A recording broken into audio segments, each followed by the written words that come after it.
live from New Delhi. You're watching DD India Live, India's voice to the world. I'm Tanvi Taneja. Coming up in the next 30 minutes. India rises to become the third most powerful country in Asia, surpasses Japan in the 2024 Asia Power Index published by the Lavi Institute of Australia. Second phase of voting underway in India's Jammu and Kashmir. Foreign diplomats find the J&K polling very healthy. 46.1% turnout till 3 p.m. local time.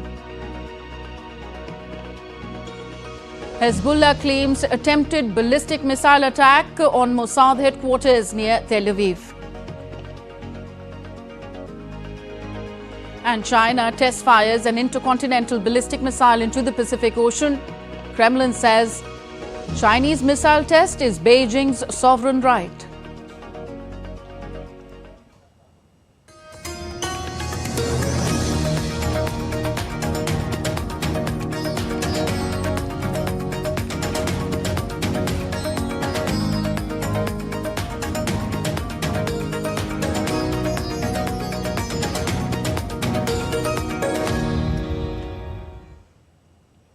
India has become the third most powerful nation in Asia, surpassing Japan in the Asia Power Index. As per the 2024 Asia Power Index, India surpasses Japan, reflecting its increasing geopolitical stature.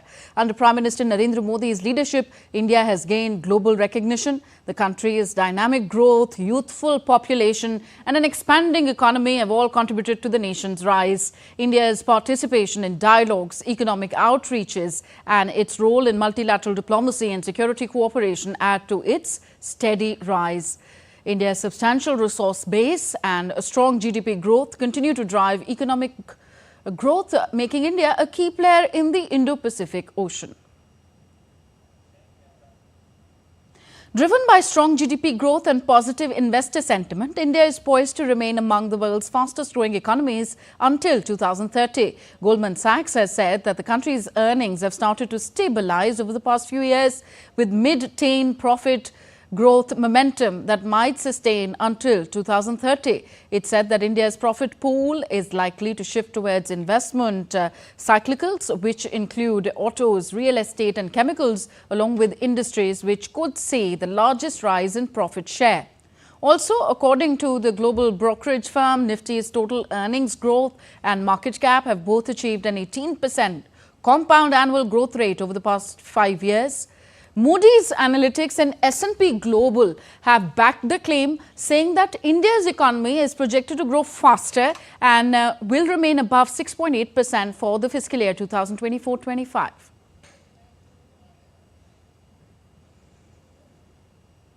And in this India's growth story, the Make in India initiative has completed 10 years on Wednesday. Prime Minister Narendra Modi has complimented all those who have worked to make the Make in India movement a success.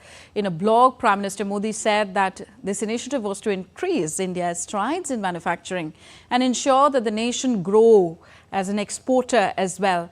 The imprint of Make in India has become visible across sectors from mobile manufacturing to the steel industry. Prime Minister Narendra Modi highlighted India's mobile manufacturing industry. Mobile exports have skyrocketed from a mere 1,556 crore rupees to an astounding 1.2 lakh crore rupees that counts to over 7,500% increase. In steel, India has become a net exporter of finished steel with production increasing by over 50% since 2014. Defence production exports have soared from 1,000 crores to 21,000 crore rupees, reaching over 85 nations now. And if we talk of the semiconductor manufacturing sector, it has attracted investments worth 1.5 lakh crore rupees. In the renewable energy sector, India is the fourth largest producer globally, with capacity increasing by 400% in just a decade. Minister of Finance in India, Nirmala Sitharaman, met Qatar's Finance Minister Ali bin Ahmed Al Kuwari ahead of the annual meeting of the Board of Governors of Asian Infrastructure Investment Bank in Samarkand, Uzbekistan on Wednesday. Referring to the historic and deep-rooted relationship between the two countries, the Indian Finance Minister said that India continues to engage with Qatar for strengthening the ties further. while Qatar's finance minister appreciated the fast-growing Indian economy and also welcomed the idea of exploring the huge potential of foreign direct investment in India. Finance Minister Nirmala Sitharaman also met the President of Asian Infrastructure Investment Bank, Jin Lukun, ahead of the 9th annual meeting of the Board of Governors of AIIB. India, being the second largest shareholder and the largest client, AIIB President appreciated India's contributions to the governance and overall growth of the bank and expressed its desire to explore opportunities to further strengthen the ties with India. India's Minister of Ports, Shipping and Waterways, Sabranand Sonowal, briefed media on Wednesday about the achievements of his ministry in the first 100 days of Modi 3.0 in New Delhi. The minister highlighted the new strides India is making in the construction of new ports across the country. प्रधानमंत्री जी के नेतृत्व में आज 2 major port बनने जा रहा है। एक वाधवान पोर्ट, उसका कैपेसिटी करीबन 300 million metric ton per annum, including 23.2 million क्यूज कंटेनर, और काम शुरू हो गया है। दूसरी हमने नोटिफाई की है गलाथिया बे। गलाथिया बे का भी कैपेसिटी होंगे 16 मिलियन क्यूज कंटेनर। ये 2 पोर्ट मिलाकर आप भारत सरकार के अधीन में 14 मेजर पोर्ट होंगे और अगली 5 साल में हमारे कंटेनर हैंडलिंग कैपेसिटी 2 गुना बढ़ेगा। On to India's north, the Union Territory of Jammu and Kashmir recorded a voter turnout of 46.12% till 3 p.m. local time in the second phase of its assembly elections on Wednesday. Voting, which began at 7 a.m., will continue till 6 p.m. in 26 assembly constituencies spread across 6 districts, including Srinagar. 2.5 million voters will determine the fate of 239 candidates. Voting in the Union Territory is being conducted in 3 phases. The first phase on 18 September witnessed an impressive overall turnout of 61%. The third and the last phase will take place on 1st of October, and counting of votes for all the 3 phases will take place on 8th of October. This is the first assembly election in the Union Territory after the abrogation of Article 370 of the Indian Constitution. India's Chief Election Commissioner Rajiv Kumar said in New Delhi on Wednesday that polling is taking place with much enthusiasm in Jammu and Kashmir. That the voting is taking place in entire valley and in Jammu with extreme fervor and enthusiasm. Everywhere there are people around, long queues since morning, and even in areas where there used to be calls for boycott, there is an enthusiasm. People are giving a statement, a running statement, a standing ovation to the democracy, to the Jamhuriyat by standing so peacefully in the queues, waiting for their turn. And this is what is the history in making in J&K. Foreign diplomats are visiting Jammu and Kashmir to witness the holding of elections there at the invitation of the Ministry of External Affairs of India. A 15-member delegation comprising diplomats from the US, Mexico, Guyana, South Korea, Somalia, Panama, Singapore, Nigeria, Spain, South Africa, Norway, Tanzania, Rwanda, Algeria and the Philippines is visiting the Union Territory. It's a pleasure. It's my first time that I'm visiting Kashmir, Jammu Kashmir. So it's really a privilege to be invited by the Ministry of External Affairs to come and visit firsthand today's polling stations being open. The organization is smooth, and we are told it has started 7 to the end at 6. And so far, the percentage here is 10% who have already cast their vote. And they are expecting everyone to come, and the whole exercise will end at 6 when everyone has been already at the polling station to exercise their civil rights. So electioneering in India gains momentum in the northern Indian state of Haryana. Leaders of political parties are holding rallies and public meetings to garner support in their favour. Addressing a rally in the city of Sonipat, Prime Minister Narendra Modi highlighted the failures of the Congress party and said that it was getting weaker. Voting for the 90-member Legislative Assembly in Haryana will be held in a single phase on 5th of October. Counting of votes will be held on 8th of October. जैसे जैसे voting का दिन पास आ रहा है, वैसे वैसे कांग्रेस पस्त पड़ती जा रही है।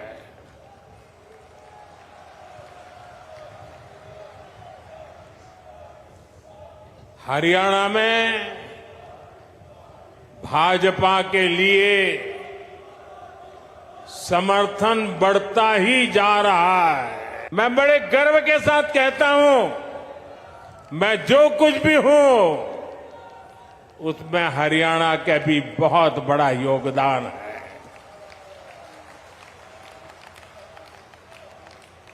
आज पूरा हरियाणा कह रहा है, फिर एक बार भाजपा सरकार। On the occasion of the completion of 10 years of Swachhata Abhiyan, or India's cleanliness campaign, the Swachhata Hi Seva Abhiyan, or the Service of Cleanliness campaign, is being observed from 17th of September onwards. As part of this campaign, a pledge was taken in New Delhi's Suchna Bhavan and a tree plantation drive was taken care of by India's Information and Broadcasting Minister Ashwini Vaishnav. The minister told media about the significance of the event.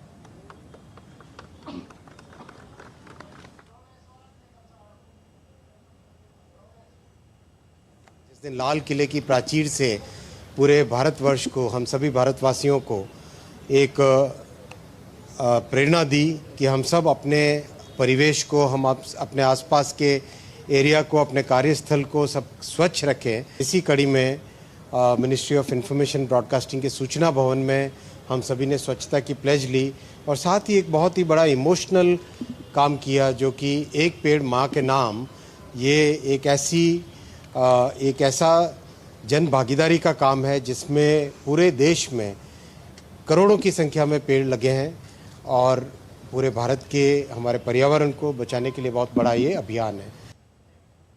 India is chairing the 16th Assembly of the Asian Organization of Supreme Audit Institutions, ASOSAI. More than 40 countries are participating in it. Did India's Vishal Barrister spoke to the Controller and Auditor General of India on the Delhi Declaration. India is hosting the 16th ASOSAI and there's a lot of focus on the digital audit when it comes to Delhi Declaration. I have with me the CAG of India. Let's talk to him and find out. Sir, in this Delhi Declaration, there's a lot of focus on the digital audit and India has already signed MOUs with 30 countries. So are they developed or developing countries that we have signed the MOUs? They are developing as well as some of the developed nations are also there, because we are also, through this forum, we are exchanging our expertise and knowledge. We are also chairing one committee of the INTOSAI, that is the Knowledge Sharing Committee. It is, and permanently we are chairing.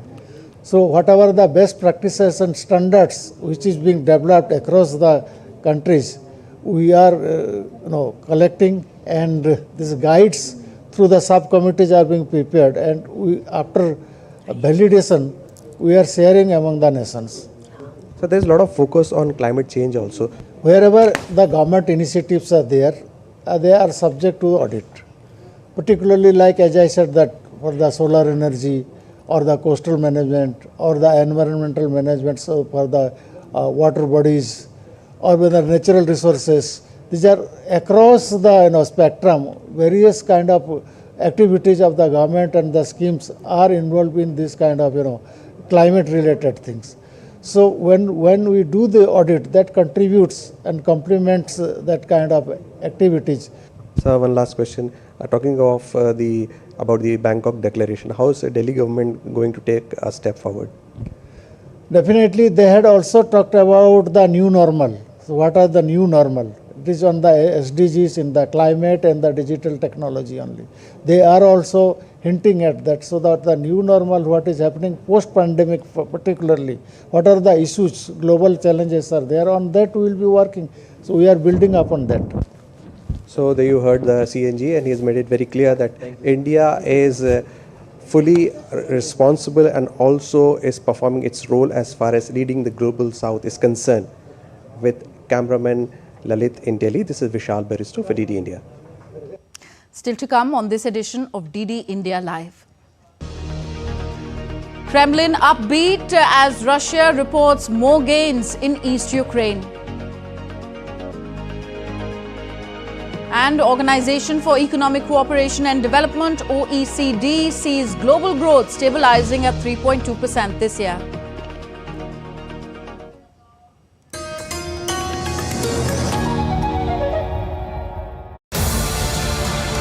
This week on Defense Dynamics, as India prepares to celebrate the 8th anniversary of its deadly surgical strikes on the night of 28-29 September 2016.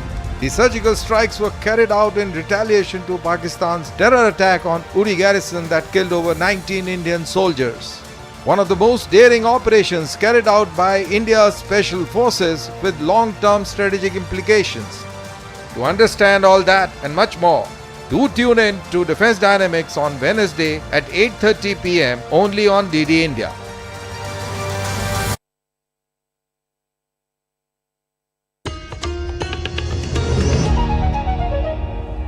Welcome back. You're watching DD India Live. I'm Tanvi Taneja. Next, news from Germany. Employees at a discount supermarket chain found 95 kilograms of cocaine stashed inside crates of bananas earlier this week. Police believe that the shipment originated in South America and arrived at the Belgian port of Antwerp before being transported to the supermarket's distribution warehouse in Germany. This has once again shed light on the growing problem of drug trafficking towards Europe. There are two main areas through which maritime and air shipments of cocaine transit en route to Europe, the Caribbean and the West African mainland. And DW political correspondent Thomas Sparrow joins us live from Berlin for more on this. Hello, Thomas from New Delhi. How unusual was this discovery of cocaine in a supermarket in Germany? It is obviously unusual in that it's not expected that in a shipment of bananas in a supermarket you would also find cocaine. But it is not the first time that this happens, and in fact there have been several instances where by mistake these shipments, which include cocaine illegally, end up where they probably shouldn't end up, namely in a German warehouse or a German supermarket. What this highlights from a German perspective is a growing problem, namely that cocaine shipments from South America via the two routes that you mentioned are becoming increasingly popular, and also they're becoming an increasingly more difficult challenge for authorities to deal with, because you have several problems that overlap. One is the shipment. Two, the fact that there are criminal organizations in Europe that are transporting these drugs. A third one is drug-related crimes, not only in some of the ports, but also in other parts of Europe. And fourth, obviously, consumption, which has also increased. So basically, what this all tells you is that this is an increasingly difficult challenge for authorities in Germany, but also in Europe as a whole. Thomas, can you tell us more about the routes and what authorities are doing to deal with this problem of drug trafficking? The routes include, on the one hand, the countries where the drug is produced, so mostly from South American countries. And then you have the maritime route, which is via the Caribbean to Europe, to some of the ports in Europe like Antwerp, Rotterdam, Valencia or Hamburg. Also increasingly to smaller ports, like, for example, in Sweden. There's a second route via West Africa, and in particular, the focus there is the Sahel region, which is a conflict-ridden region with a lot of security challenges. And these security challenges, these security gaps, if you will, are used by those who are shipping those drugs that then end up in Europe. And as far as the government's concerned, what the governments are doing, that includes basically a strategy with all actors involved. So on the one hand, trying to get agreements with countries in South America. It also includes working together with other European partners, for example, also with those countries where you have these important ports. But it also includes trying to improve the situation in some of the regions that are part of the whole route. So the Sahel, for example, which, as I mentioned, has very serious problems. So the German government, and in particular European leaders as well, see this as a transnational issue, and as such, it also needs transnational solutions in order to deal with the problem. Thank you, Thomas. Thomas Sparrow reporting for us from DW Berlin. Israel unleashed more airstrikes on Lebanon on Wednesday, and Hezbollah militants targeted Israel's Mossad spy agency headquarters and fired salvos of rockets into northern Israel in the heaviest exchanges between the arch foes in a year. The Israeli military said a single surface-to-surface missile was intercepted by air defense systems after it was detected crossing from Lebanon. Israeli military spokesperson said that he could not confirm what Hezbollah's target was when it fired the missile from a village in Lebanon.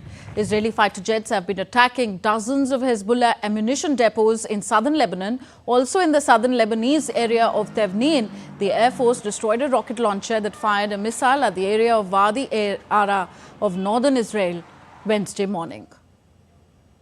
The Iran-backed Hezbollah said in a statement that it had fired a missile on Wednesday morning targeting the Mossad headquarters in a Tel Aviv suburb in support of their steadfast Palestinian people in the Gaza Strip and in defense of Lebanon and its people. Hezbollah blamed Mossad for the recent assassination of its leaders. It has also accused the spy agency of carrying out an extraordinary operation last week in which the communication devices of its members were booby-trapped and exploded, killing 39 people and wounding nearly 3,000 in the worst security breach in its history. Israel has neither confirmed nor denied involvement in it so far. The OECD said on Wednesday that the global growth is in the process of stabilizing as pressure for central bank rate hikes eases and a fall in inflation boosts household incomes, raising its outlook slightly for this year. The world economy was projected to grow 3.2% both this and next year. The Organization for Economic Cooperation and Development said, nudging up its 2024 forecast from 3.1% while leaving 2025 unchanged as the lagged impact of central bank tightening evaporates. Interest rate cuts would boost spending going forward, while consumer spending benefited from lower inflation. The 7th edition of the Global Aerospace Summit, a premier forum for the world's aerospace supply chain, commenced on Wednesday in Abu Dhabi. The two-day event brings together industry leaders, government officials and academics to discuss sustainability, youth engagement, innovation in aerospace, space and defense sectors as well. The summit features panel sessions on various topics, including space communication, air travel demand and advanced aerial mobility. Discussions will also cover global business aviation trends such as supersonic travel and sustainability initiatives. Aerospace Summit in Abu Dhabi. We are participating to explore more business opportunities within the region. In India, we are having a very significant growth in aviation. with the third largest market. Having implemented the innovative solutions in India on aircraft cleaning, we are exploring opportunities in the UAE region, and we are expecting to meet stakeholders here. It's an important summit for us. And now we take a look at what else is making news around the world. The co-leaders of Germany's Green Party, Omid Noripur and Ricarda Lang, announced their retirement on Wednesday. This comes after the party suffered losses at 2 regional elections held this month. They will continue to serve their positions until new leadership elections in November. Austria gears up for the upcoming parliamentary elections scheduled on Sunday. Far-right leader Herbert Kickle's Freedom Party is contesting against Conservative People's Party. As no side is showing a clear majority, the winning party will need to form a coalition to run the government. And Grammy awardee Rihanna's waxwork will be up for display at Madame Tussauds, London from Friday. The wax replica of the singer is inspired from her get-up at the British Fashion Awards held in 2019. The wax figure will be displayed in the museum's fashion runway zone alongside replicas of Zendaya, RuPaul and Kendall Jenner.